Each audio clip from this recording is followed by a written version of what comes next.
Ikaze kuri mwebwe mwese mukomeje kurikira izi gahunda tugenda tubagezaho nkuko mumenyereye isaha nk'iyi umunsi nk'uyu Beata Prince mbagezaho bumwe mu butumwa bwagiye butangwa na bamwe mu bahanzi ba hano mu Rwanda ndetse nkabakorera n'ibyegeranyo bigiye bitandukanye.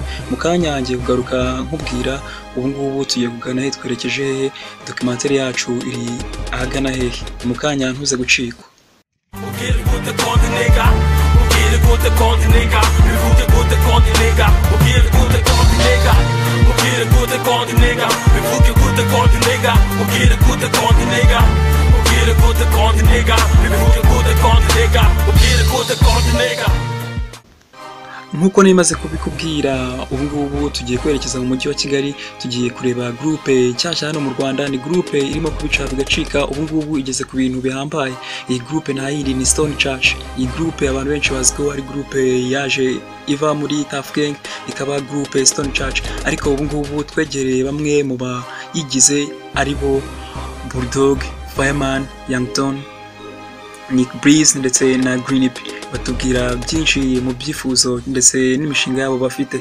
Reka tugaruke mu kanya, ariko babanza batubwira amazina yabo mu buryo bwa gihanzi. Ubwire gute Konti nigga, bivuge gute Konti nigga, ubwire gute Konti nigga. Hey, nitwa Bulldog, barizwa muri Stone Church. Akoze cyane. Ese ubundi wazumbaza iki? Uri dage subwo wazumbwira iki? Umuhungu wanyu Fireman kuva muri Stone Church. Rya kabiri wa Nick Breezy, mfite udukoryo kuri microphone, ndasa umuriro, ndi ku murimo, ngenzi ibyo ndimo ndi gucuruza flow. Stone Church ndi kukwiryaho. Umwana wanjye aruta uwawe, inoti zose ziruta izawe, swaga yose iruta iyawe, ndetse Stone Church Kigali ndi kukwiryaho. Name is Young Ton, itwa Young Ton, Stone Church. Ngo tubaho nk'ururabyo twe gusa turwana no guhindura ubu buzima, ngo tuzatera imbere nka Stone Church. Green P kuva muri Stone Church. Ubu ngubu abantu benshi muri Rwanda umubajije arakubwira ati Tuff Gang yarasenyutse, Tuff Gang ntabwo igihari, ahubwo hari Stone Church. Bakakubwira ko kugeza ubu ngubu Tuff Gang idahari, ariko umuhungu Bulldog araza akubwira uburyo byifashe, araza akubwira itandukaniro hagati ya Tuff Gang ndetse na Stone Church, ariko kandi araza atubwira ko hari aho bihuriye. Reka twumve Bulldog. Itandukaniro no kamazina atandukanye n'abamembers batandukanye, icyo duhuriyeho nuko twebwe ari uguteza imbere music yacu ku ruhande runini hip hop, kuko twese dukora hip hop. Nicyo bihuriyeho na Tuff Gang. Icyo bitandukaniyeho nuko nyine izina rya Stone Church bitandukanye n'irya Tuff Gang. N'abamembers bo muri Stone Church ntago ariko bari bameze muri Tuff Gang, ariko ibyo ngibyo ndumva atari n'ikibazo cyane, kuko icyangombwa nuko dukomeza gukora music tugashimisha n'abakurikira music yacu, kandi ikiza nuko nyine gukora biriho hari n'ubwo bushake. Itandukaniro ryo ntaririmo cyane. Tuff Gang iracyari na Stone Church rukwayo, ntago ari ibintu biba bitangaje. Reka kubyumva ushaka ukakibona ari ugucagura, haje imvura y'ifaranga ntacyo wavuga. Ubwire gute Konti nigga, konge ntacyo misha, reba abaci baduforowinga, kuva kera inzozi ntagihinduka, yindanirije utakereka. Mwese nimukangu twakujije industry, nubwo hari enemies banga kiniga kubi rap bajya mu matwi. Twavugije ikondera mucuraka i Kigali, tafi byara rap idugize isari. Hazaza benshi batwigana, gusa yatari byahura sigana, niyo mpamvu mbikora gutya. Shaka iniga y'ukuri nireba mu ndorerwamo. Eli Gringo. Kuri ubu ngubu Stone Church irimo iragendera kura. Twabwira ko ubu ngubu igihe twakoraga ikiganiro bari barimo gushyira hanze indirimbo. Iyo ndirimbo ni iyihe? Reka uyu ni Fireman araza akubwira iyi ndirimbo barimo gushyira hanze. Ni indirimbo ki? Indirimbo ebyiri ziri hanze, zose zifite amavideo.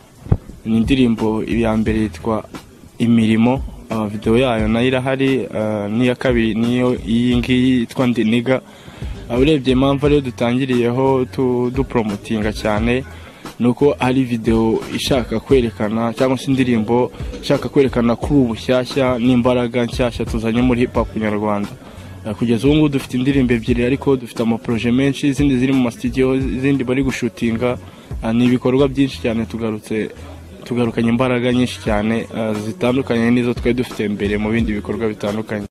Abantu benshi bakunze kwibaza impamvu umuhungu Tuyishimire Joshua uzwi ku izina rya Jay Polly atari muri iri tsinda rya Stone Church, ariko abahungu baraza kubwira impamvu atarimo. Bagiye kumara amatsiko ku byerekeranye n'uburyo Jay Polly atakiri muri iri tsinda nk'uko bamwe bakunda kubyibazaho.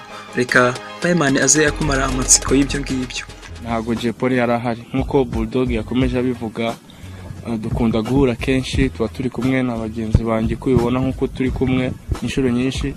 Ubwo rero niko twagize igitekerezo cyo kuvuga tuti kuki tutashyira hamwe nk'uko yakomeje abivuga TG na O'Clock, akaba ari ikintu twakora ubona ari cyo ngiki cyabyaye Stone Church, ariko ntabwo yari ahari icyo gihe. Rero ntabwo bivuze ko ariko aramutse ashatse kutwiyungaho twamwangira nk'uko n'undi wese ashatse kutwiyungaho afite contribution ashaka gutanga, buri muntu yatwiyungaho.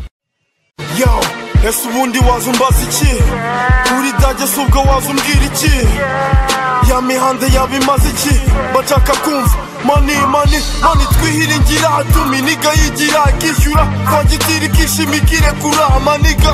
Hari byinshi abayiyibagiza amarafa ibikoresha aho bitabura. Natanze kode ngenderwaho naciye igikuba umunsi navuze ngo vayo mubwire gute kondi niga ko street yanzanye ikinafite ku mutima. Tuba twifunze twamamaye dukunda icyangwe nzijyaho tuba twakatiye niga turi ya miriro y'amaniga abantu bose ubu twabahinduye amaniga. Bavandimwe, ariko iyo ugiye kureba amarangamutima y'abasore usanga ko nubwo bakubwira bati Tuff Gang irahari na Stone Church irahari, ariko ubona ko ingufu nyinshi bazishize kuri Stone Church. Uyu ni Bulldog, mu marangamutima ye aragaragaza ko Tuff Gang ihari, ariko Tuff Gang ifite intege nkeya gusumbya Stone Church, kuko mu magambo yagiye atugaragariza byagaragara ko Tuff Gang bashyizeho ingufu nkeya gusumbya Stone Church. Uyu ni Bulldog.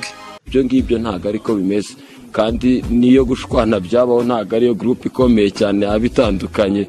Groupe nyinshi zagiye ziba mu mateka zigatandukana, ariko abazirimo bagakomeza bakora umuziki.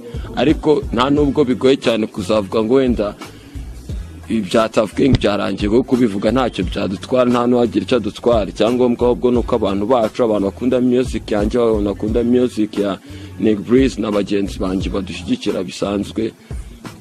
Nta nubwo umurongo ngenderwaho twaririmbagaho cyane ku ruhande rwacu turi kumwe na bagenzi banjye bo muri TG, ntabwo bitandukanye cyane na Stone Church. Process drugs is all. Itsinda ryose n'imihanda yose, ibyuma byose n'inyamaswa zose, mu mateka zifite mu bitatu nasize. Zizikodi niga mpora nyiri gitatwiga, zizikodi kiranga buri bitamirika, zizikodi jiga ngoma yaza jega mibambwe wa gatanu jisho uptown gangsta. Ninda wita gangsta guci mwita gangsta, guci Mr. Ice Cream now. OG muri 4Gs muri cross countries muri KG muri drinks nye. Abami bamubara ku matara, abami mu matara tara, abami niba hagarara. Reka mbashimire kuri iki cyegeranyo tumaze kubagezaho. Mwari kumwe na Beata Prince aka Daspo bagezaho ikiganiro. Reka kandi nshimire Urage Jean Felix wakomeje kutubera ku buhanga bw'ibyuma kugira ngo aya majwi abe abagezeho neza. Reka tusongere ubutaha tubagezaho andi makuru, kandi nizere ko muzadukurikira dore ko tuzaba twabakoreye noneho ikigeranyo ku bintu bimeze neza cyane. Tubashimire, Imana ibahe umugisha. Bye bye.